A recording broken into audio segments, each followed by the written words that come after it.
충청북도가 호수와 산림, 폐자원의 가치를 살린 레이크파크 르네상스 사업을 추진 중에 있습니다. 한편 개발 정책에서 소외됐던 중부 내륙 지역의 권리를 회복하는 내용을 담은 특별법과 청주국제공항의 민항기 전용 활주로 확보를 위해 뛰고 있다고 하는데요. 김영환 충청북도지사 모시고 말씀 나눠보겠습니다. 어서 오십시오. 어서 오십시오. 네, 안녕하십니까. 예, 반갑습니다. 자, 민선 8기가 출범한 지 이제 1년하고도 4개월, 16개월이 지났습니다. 지사님 보실 때 이제 시간 참 빨리 간다는 생각이 드실 것 같은데 16개월 사이에 충북도중에 어떤 변화가 있었습니까? 제일 중요하게 생각하는 것은 충청북도의 이름이 생겼습니다. 어떤 겁니까? 충청북도의 정체성이 그동안에는 이제 바다가 없는 내륙도이다 정도가 특징이었는데 네네. 지금은 이제 충자의 그 중심, 충자라는 말을 파자하면 중심이 되지 않습니까? 네네. 그래서 대한민국의 중심에 서다 이런 이름이 이제 생긴 것, 그것이 지금 제일 큰 변화이고 예. 그것은 충청북도의 정체성일 뿐만 아니라 충청북도 도민의 자부심 또 자긍심 이것으로 연결되는 것이기 때문에 이것이 제일 큰 의미가 있는 거 아닌가 이렇게 생각합니다. 그렇군요. 네, 또 핵심 공약으로 충북 레이크파크 르네상스를 실현하겠다 이렇게 말씀을 하셨습니다. 이게 구체적으로 무엇이고 또 네. 현재까지 얼마만큼의 성과가 있었는지 궁금합니다. 우선 이제 충청북도는 이제 바다가 없으니까 예. 바다가 없지만은 우리는 호수가 있다는 이제 자긍을 갖게 됐는데 757개의 호수가 있고 우리나라 제일 큰 충주호 네, 그 용수량에서 제일 큰 겁니다. 예. 그다음에 두 번째로 큰 우리가 대청호를 갖고 있고 또 계산호를 포함한 이런 호수를 많이 갖고 있고 백두 대간을 가지고 있고요. 그다음에 천년 사찰을 포함한 많은 문화를 갖고 있는데 저기 사진에 보이는 저 한 장의 사진이 충청북도를 상징하는 사진이라고 생각합니다. 네. 저것이 3만 피트 상공에서 찍은 대청호의 모습입니다. 와. 그렇군요. 오. 누가 봐도 용의 모습을 띄고 있지 용 않습니까? 모습이네요. 예, 멋있네요. 예. 이 충청북도의 그런 웅비하는 기상이라고 할까 승천하는 모습인데 그 역사적인 뿌리가 4만 년, 5만 년에 있던 구석기 시대, 선사 시대로 연결되니까 예. 거기서 발견된 동굴곰이 몇만 년 전 것이라는 게 다 탄소 연대 측정법에 의해서 확인된 거니까요. 그런 유물이 수만 점이 나오는 역사적인 뿌리가 있는 그런 지역이고 그런 강과 호수가 있고 아름다운 대한민국의 흑진주다 제가 그렇게 표현하기도 하고 대한민국의 스위스다 이렇게 이제 표현하기도 하는데 예. 충청북도를 지금 그 전 국민들이 잘 모른다고 생각합니다. 이제 그것을 인식하게 하는 그것 하늘에서 내려다본 충청북도 이것이 바로 레이크파크 르네상스다 그렇게 표현하고 있습니다. 그렇군요. 네.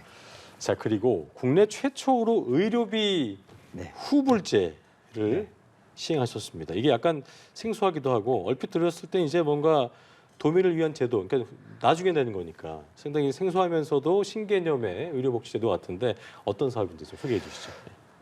전 세계에서 처음 있는 일이고 우리나라에서 처음 있는 일인데 우리가 모든 결제 방식이 후불로 바뀌고 분납으로 바뀌고 할부로 바뀌었습니다. 네. 이를테면 자동차나 핸드폰 같은 거 생각해 보시면 알 수 있지 않겠습니까? 그렇죠. 선불로 내는 분이 없지 않습니까?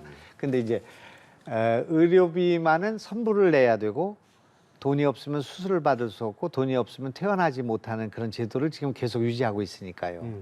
그렇게 된 것은 세계의 모든 사람들이 의료비를 선불로 내지 않고 후불로 내게 됐을 경우에는 이렇게 손실이 발생한다. 돈을 떼어먹고 간다. 너 죽으면 어떻게 받을 수 있냐. 이런 생각 때문에 못했던 것인데 예. 이걸 이제 충청북도에 시행했습니다. 저는 틀림없이 손실이 적게 발생할 것이라고 생각을 했는데 그러니까 수술을 받고 뭐 슬관절이나 심장 수술, 뇌병변이 일어났을 때 우리가 인공관절 수술을 할 때 300만 원을 미리 드립니다. 그래서 수술을 받고 퇴원한 다음에 그 다음 달부터 10만 원씩 내는 제도거든요. 아, 나누어서 갚는 예, 거예요? 그런데 이제 거기에 대는 이자는 우리가 내드리는 건데 장애인들 또 65세 이상 노인들 차세대 그런 그 계층들에게 주는 그런 복지 혜택인데 이것이 성공을 했습니다. 9개월 동안에 네. 400명 정도가 수술을 받았는데 네. 그 손실 그러니까 돈을 못 내는 사람 그 연체가 되는 사람이 한 명이 있습니다. 한 명이요? 그 0.3%이기 때문에 오. 이거를 이제 정부에다 보고를 하고 이것을 전면 확대해야 되겠다. 암 치료, 또 대학병원의 입원비, 또 조산원에 들어가는 비용, 또 우리 지역에서는 아이들의 그 어려운 장애인을 둔 집안의 아이들, 차세대 계층의 아이들의 교정비 그렇군요. 이런 것들을 300억만 원을 내고 10만 원씩 내는 그런 제도를 함으로써 어려운 사람들이 의료 혜택을 받고 쓰러져서 요양원에 가야 될 사람들이 수술을 받을 수 있고 또 돌아가실 수 있는 분이 살아날 수 있는 제도이기 때문에 이거는 이제 머지않아 지금 대한민국의 제도가 될 것이고 전 세계로 확산될 것이 분명하다 이렇게 생각하고 있습니다. 11월 중으로 이제 그게 보건복지부의 사회보장협의회 이것이 이제 안건이 통과가 돼서 허용이 예. 됐기 때문에 11월부터는 전면 확대합니다. 그래서 그것이 이제 어떻게 되는가를 보면 돈을 들이지 않고도 진료 결제 방식을 바꿈으로써 많은 사람들이 의료 혜택을 받을 수 있는 그런 제도가 자리 잡게 되었다 그렇게 보고 드릴 수 있습니다. 네. 또 지사께서는 내륙 지역들의 정당한 권리를 찾고자 이 중부내륙특별법 제정을 추진하셨습니다. 현재까지 추진 과정 어떻게 진행이 되고 있습니까? 오늘도 국회에 다녀왔습니다만은 이제 통과될 것이 거의 확실하다고 생각합니다. 예. 이제 그 동안에는 우리 나라가 전부 해안을 중심으로 해서 발전을 했기 때문에 바닷가, 항구, 또 남해안, 동해안, 서해안 시대가 열리지 않았습니까? 이제 그에 비해서는 중부 내륙에 대한 지원이 부족했고 거기에 인프라가 갖춰지지 않음으로써 산간 지역에서는 입산 금지로 막히고 수자원이 있는 지역에서는 이제 행락 금지로 막히고 예. 또 그 인프라가 없으니까 기든 전부 다 공사 중으로 막히는 충청북도, 경상북도, 또 강원도에 있어서 동서 지역, 또 충청남도, 경기 남부 이런 쪽에 내륙이 공동화하고 소멸하는 그런 일이 벌어졌기 때문에 그렇군요. 이거를 조금 우리가 지원해 주자, 길을 뚫어 주자, 예타를 면제해 주자, 규제를 완화해 주자 이런 것이 이 법률인데 반대하는 그 지역이 없고 정부도 반대하지 않고 있기 때문에 국회 통과가 확실시 된다 그렇게 보고 있습니다. 그렇군요. 네. 자, 그리고 청주국제공항에다가 이제 민간 전용 활주로를 만들겠다고 설명서를 발표하셨는데 이게 사실 아까 뭐 바다가 없는 충북 지역, 물론 이제 대한민국의 중심에서다라고 이제 어떤 그 상징성을 갖게 됐다 말씀하셨는데 이 충북 지역에는 하늘길이 그렇기 때문에 굉장히 무엇보다 중요할 텐데 그렇습니다. 이 부분은 어떤 계획을 갖고 우선 하신 건지? 국민들께 말씀드릴 것은 이제 우리나라의 F-35가 지금 가장 중요한 그런 군사력인데 그렇죠. 북한 핵에 대응할 수 있는 군사력인데 이것이 전량이 지금 청주공항에 있습니다. 40대가 있고요. 그렇군요. 그다음에 앞으로 20대가 더 들어오게 돼 있는데 활주로가 2개가 있는데 2개 중에 1개 반이 공군이 쓰고 있고 우리가 0.5를 쓰고 있습니다. 아하. 그러다 보니까 이 지역에서 지금 승객은 폭주를 하고 있는데 올해만 해도 350만 명이 넘어서 500만으로 가고 있는데 이게 실제 경기 남부공항이고 충청권 공항이지 않겠습니까?